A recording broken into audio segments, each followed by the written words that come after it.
The Legend of Zelda franchise spans decades of innovation, nostalgia, and genre-defining design. But not every Zelda game hits the same. We're ranking every mainline Zelda title into tier list categories, from legendary to forgettable. Let's get right into it. The Legend of Zelda. The original game laid the foundation. Open world exploration, secrets, and non-linear design. It was revolutionary for its time. But going back now, it's cryptic and rough around the edges. Therefore, this is going into B tier. Zelda 2, The Adventure of Link. It dared to be different with side-scrolling combat and RPG elements. Unfortunately, it's the most divisive game in the franchise. Interesting idea, but frustrating execution.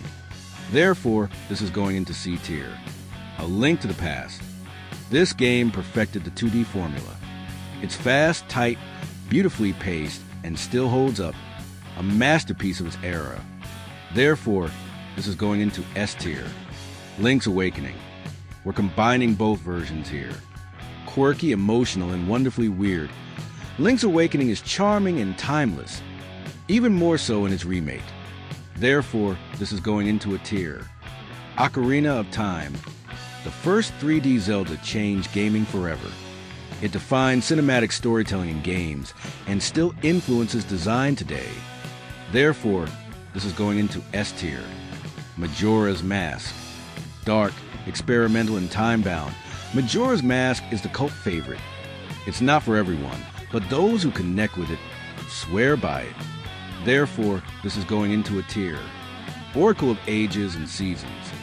Capcom Zelda Duo are clever and packed with puzzles, but they lack the same polish or lasting impact as other entries. Therefore, these are going into B tier. The Wind Waker. It was hated at reveal, now it's beloved. The art style is timeless, the ocean setting is bold, and the story is strong, despite some pacing issues. Therefore, this is going into a tier. Four Swords Adventures. This one's niche. It's more multiplayer experiment than core Zelda, and hard to revisit unless you have friends with hardware. Therefore, this is going into D tier. The Minish Cap. Underappreciated gem. Great pixel art, fresh mechanics, and classic dungeon design. Short but sweet. Therefore, this is going into B tier. Twilight Princess. Edgy, cinematic, and a fan favorite for its darker tone. The wolf mechanics are divisive, but it delivers classic Zelda vibes. Therefore, this is going into a tier. Phantom Hourglass. Touch controls were innovative, but the Temple of the Ocean King drags it down. Still, the puzzles are solid. Therefore, this is going into C tier. Spirit Tracks. It's Phantom Hourglass with trains and a stronger story, but the same mechanical frustrations. Therefore, this is going into C tier. Skyward Sword. A love it or hate it entry.